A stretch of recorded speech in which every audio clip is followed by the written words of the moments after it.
All right, let's talk stud hitters, guys. Vlad Guerrero Jr. is 6,200. Paul, your Blue Jays, no one has hit right-handed pitching better than Vlad Jr., and he's facing a not great right-handed pitcher in Dylan Bundy. He's the second most expensive hitter on the slate, but do you need him in your lineup?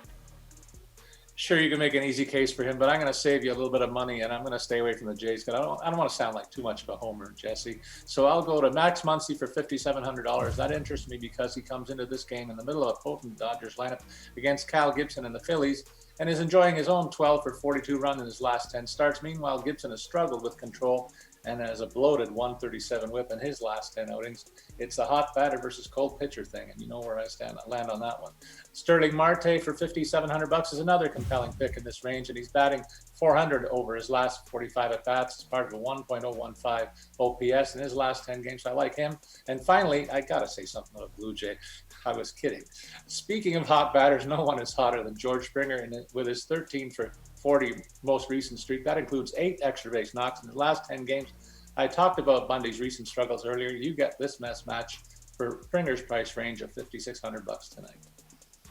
I do like Muncy. I do like Vlad. I do like Springer. I do think, though, that you can get a little bit of differentiation by maybe stacking the Brewers, because people still don't think about the Brewers' offensive pieces or their key offensive pieces as guys you should spend over $5,000 for. There's something inside you that's like, no, Willy Adames is not a $5,400 player, but he kind of is. And Eduardo Escobar has been hitting really well. And I even think Christian Yelich, despite the fact that he's struggled immensely so far this season and hasn't really done anything to warrant his astronomical salary, no one's going to want to use him tonight because there's just other players that are playing better around him. But Jake Arrieta has been a dumpster fire his past 9 starts. He's got an ERA over 9 in that span of time. Opponents are slugging .679 off of him in that stretch, and he's giving up 3.9 home runs per 9.